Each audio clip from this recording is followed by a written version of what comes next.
What up, Salvador Briggman here. Welcome back to the Crowdfunding Demystified YouTube channel. On this channel, we talk about crowdfunding. I've been doing this in the industry since 2012, really putting out content, advice, and great information for people out there trying to run crowdfunding campaigns. And in today's video, we are getting into the critical topic, which is how the heck do you get feedback on your product, on your brand, on your business, on your idea, and most importantly, on your crowdfunding campaign? What are some of the hallmark ways to do that, as well as one secret, which I haven't talked about publicly, but I'm going to share on this video to get hundreds of real people to actually give you real-time feedback on your crowdfunding campaign. And it's coming up right after this.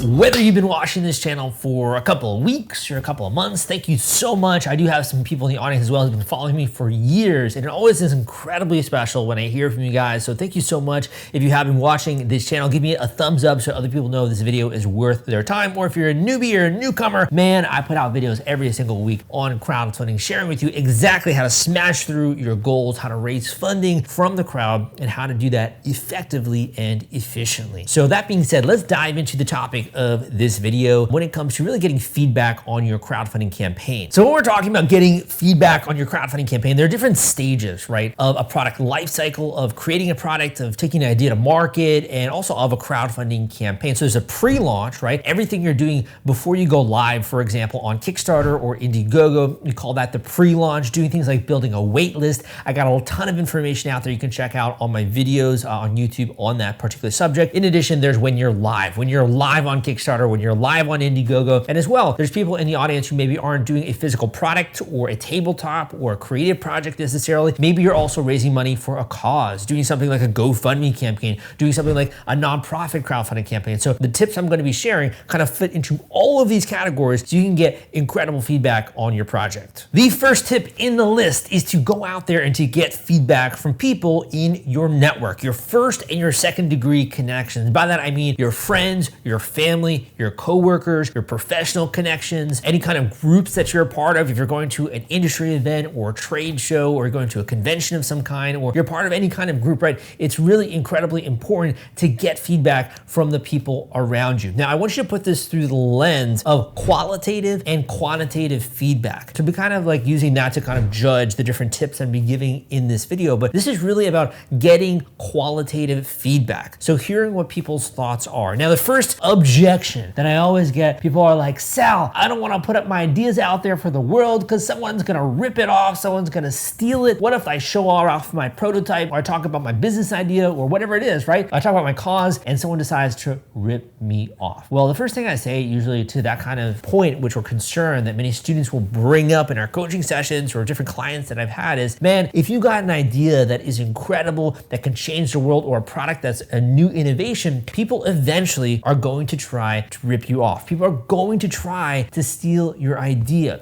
But that's not really where the secret sauce is. The secret sauce when it comes to crowdfunding, when it comes to bringing a new product into the market, is to build a brand that lasts. I can't tell you the number of successful clients that I have that end up building a successful brand, and people start Googling the name of the product, not their competitor's product, or not some Me Too product that people are trying to sell on some random website. People will Google the name of the product. Your brand is your defensive moat. Your marketing is your defensive moat. So regardless of whether someone's going to try eventually to steal your product or not, if you have the right brand, you have the right foundation, you have the right marketing, you can be safeguarded against that because you are always the number one source. As a follow-up, I do think a genuine concern as well is the fact that if you tell your uncle about this, you tell your friends or your family, they might kind of like poo-poo it, right? Poo-poo, or be like, this is so dumb, or this is like such a bad idea, right? They might just kind of have like a knee-jerk reaction, which is maybe even just based like in humor, or like this is something really funny, right? Like they might not actually take it seriously. So I do think that is a genuine concern, and it can honestly, as a creator, I think hurt your feelings and really even demoralize you from wanting to take the product to the next step. So I understand a lot of students who aren't willing to show their friends and family, their professional connections, their third degree connections, right? They're not willing to show it off for that reason. So what I would recommend doing, and I actually have a course on this, is really putting together sort of like almost like a product document or a list of questions that you can come either with a clipboard or with a notebook, and you can ask them a series of questions in person when it comes to evaluating that idea, that project, that product. So that way you're more likely to get a serious response where they actually have to go through, they have to rate things on a scale, their own bit of feedback or information. You can take a tape recorder with you. You can use your phone if you want to. You could record it right via video if you want to get video testimonials. There's so many easy ways to do this, but every single coaching student that I've had that has done this has usually come away well. And I've even had some students, for example, I have some great podcasts out there with students who went to the mall, who had a clipboard, and who literally asked people to review the product at the mall. My gosh, that takes gumption, and I love that kind of hustle when I see that in a member of the community. So that's my first tip, is to go out there in your own social network, in your own local tribe, go out there and get feedback on your product that way. The second tip is to use one of the most incredible, magical tools that are out there, at least in our generation, right? Whether you're 20 years old or you're 55 years old, this is an incredible innovation that you should be using. And I hate this, honestly. Like, I hate what I'm about to mention, which is social media. I don't like using social media personally. I don't want to always be posting stories on Instagram and on Facebook and all these different TikTok and Snapchat and all these different social sources, right? I do have an Instagram. You can search me up at Salvador Briggman. I have a TikTok as well, right? For those of you that want to check that out. But that being said, I don't really personally use social media very much, but what I do use social media for is I use it for my business. And that's exactly the way in which you can use it. You can use this to get feedback from your community, whether it's on your live crowdfunding campaign page, whether it's on your crowdfunding video, whether it's on even pre-launch marketing, initial prototypes, as you're going there. One of the things that I love to teach in my free course on Kickstarter at crowdcrux.com/Kickstarter, I love to teach that you can actually use social media to your advantage to scale up and reach a worldwide audience, even if you're in a local location. For example, you're here in Miami, Florida. You could be having a conversation with someone who's in South Korea, right? Or if you're in Australia, you could be having a conversation with someone who's in Denver, Colorado via social media. So it allows you to have this global presence when you're using social media, and you can get feedback not only from your followers, not only by using it as an outreach tool to directly message people, or by posting in things like Facebook groups, LinkedIn groups, Reddit subreddits, which are basically online forums, right? Posting as well, like I mentioned, on online forums. These are all easy ways in which you can use social media in order to get feedback on the various elements of a crowdfunding campaign. And again, that's likely going to be categorized as qualitative feedback. What I'm going to talk about next, the next point is more so quantitative. We are moving right through these points. So number 3 is, how the heck are you going to get quantitative feedback? So qualitative feedback is kind of like subjective, it's written, it's verbal, it's what people are saying as their opinions to a degree when it comes to qualitative feedback. Quantitative feedback is just exactly as it sounds, right? It's really based in numbers, in data, in analytics, right? How do you quantitatively get feedback on different elements of a crowdfunding campaign? Well, typically you do that through analytical tools, which I'm about to mention. So for example, you can use Google Analytics, which you can install on your Indiegogo or your Kickstarter campaign page. If you're in the pre-launch phase of marketing, we teach about using lead pages, which is one of the tools that I personally use when it comes to getting quantitative feedback of how people are interacting with a pre-launch landing page, which I put together. You can also use email marketing tools like Aweber. You can go to crowdcrux.com/lead page. I'll include the link down below, or crowdcrux.com/Aweber. You can check out these tools. Aweber is a great tool because you can see the percentage of people that are opening your emails. Every single time you send out an email, to example, for your waitlist or about your product, you can see the percentage of people that actually open it up, that click the links, even the percentage that reply. And if you want to, you can even create autoresponder sequences, or you can do A/B testing. You can, for example, let's say you have 100 people on your waitlist. You could send 50 of them one email, 50 of them another, A/B test it, and you can very easily get feedback on the way in which you kind of word that product or word that opening when it comes to the email, the subject line. Very easy to get feedback that way. In addition, there are other more sophisticated marketing tools. Typically, this is more of like a digital marketing client of mine, someone that I'm working with who doesn't want to do it all themselves, right? But willing to take this off their plate when it comes to running a crowdfunding campaign. We'll use other tools like Hotjar. Hotjar allows you to record user sessions on your website and also to create very sophisticated heat maps to see how people are actually interacting with your website. So there's so many different cool tools. Another great example would be if you have a TikTok account or an Instagram account, or you have a Facebook group or a Facebook page, you can dive into the analytics. You can see the reach of each single post. You can see how many people are interacting, how they're engaging. You can see even the demographics demographics when it comes to your reach, or with TikTok, how long people are actually looking at your videos. Same thing when it comes to YouTube, the duration of drop off, right? So there's so many easy ways to get feedback on the marketing behind your crowdfunding campaign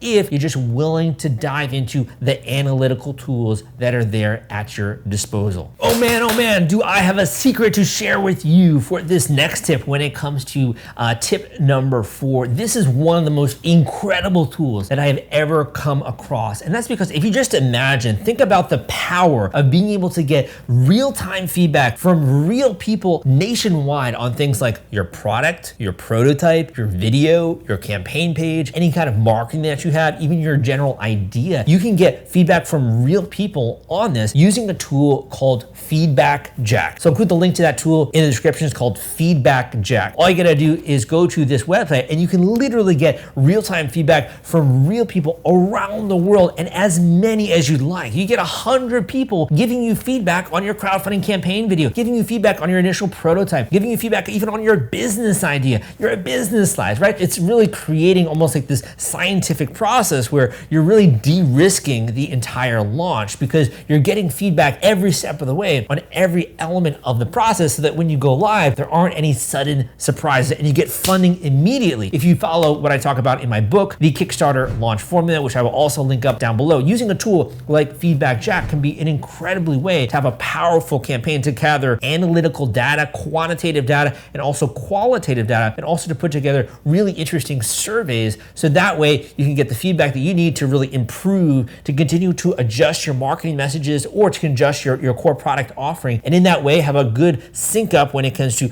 target market, an audience match with your actual core product or your messaging. You guys, I do also have to put together one disclaimer. This is obviously for YouTube, which I am lucky enough to have gotten into contact with the founder of this incredible technology, and we are gonna be doing a collaboration on this. So putting that out there, I don't know if we would say hashtag sponsored or collaboration or something like that, but I did wanna at least put that out there that this is a really cool tool and we are gonna be working together. The next tip that I wanna talk about is for those of you that don't really necessarily wanna yet invest in a tool like Feedback Jack or one of the other ones we mentioned, like Lead Pages, right? That's obviously a tool that you have to pay for in order to use. You're not yet ready to kind of do that when it comes to your business. That's totally okay. I do think that you're only as good as the tools that you have, but there are also some other free tools out there which you can use in order to gather some qualitative feedback. So an example of that would be Google Forms, which is really what you can use in order to put together really easy surveys using Google, which is free. Now it does take some legwork, right? You have to think about the survey questions, you have to actually put together that functionality, you have to analyze the results, and it's gonna output a bit when it comes to Excel, so you can actually sync that up with Google Sheets, right? So there's a way of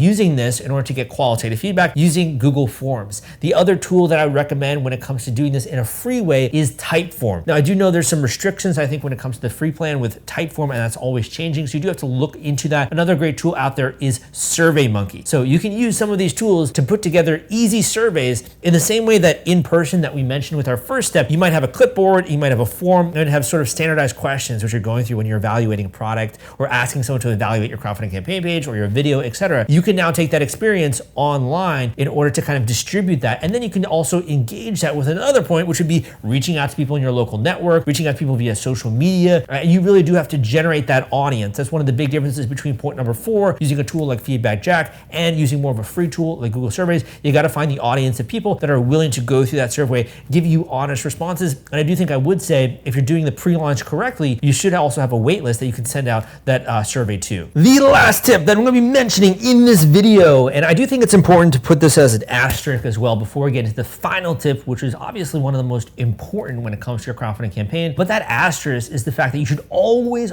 as an entrepreneur, as an innovator, as a creator, as an artist, take feedback with a grain of salt. You really have to take it holistically. While you might have a small subsection of people that say they hate something, it doesn't mean that everyone hates something. Really always keep in mind, who is your target audience? Who are you making videos for, right? If you're creating a pitch video, who is the audience that's gonna be looking at that video? Or is gonna be going through the crowdfunding campaign page? Or is gonna be using the product, right? Or is going to be in some way, as a stakeholder in your business. Think about the audience, because that's where everything comes from when it's really about creating a digital marketing marketing strategy. So my final tip for you is to get feedback from experts. So I'm sure there are other experts as well in the industry. I got started in 2012. I started my podcast in 2015. I started the YouTube channel in 2016. So I've been doing a heck of a lot of coaching, of working one-on-one. I've seen so many different types of products and campaigns and many different walks of life. People who have come to me with ideas and it becomes a business after that. I can give you, go into the vast archives of this library in my head of what works, what doesn't, the types of products that tend to do well, also the features, the functionalities, the way to present it as well when it comes to a Kickstarter or an Indiegogo campaign or even a GoFundMe campaign, right? What is gonna be hot? I can sort of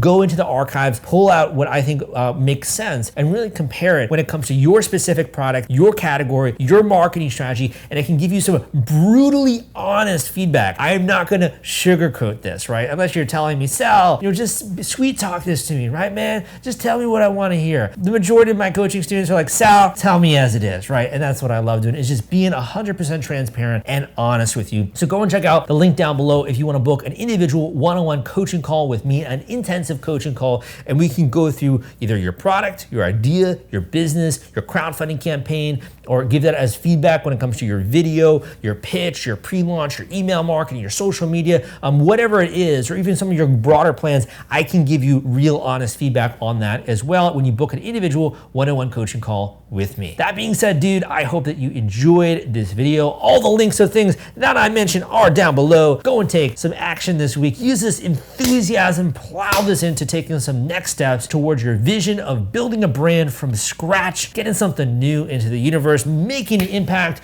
raising thousands and thousands of dollars from the crowd. I know you can do it, and with some of this information and the tools at your disposal, it's only gonna make it even easier. Thank you so much, man, for tuning in. Give me a thumbs up. This is Salvador Briggman, and I will see you next time.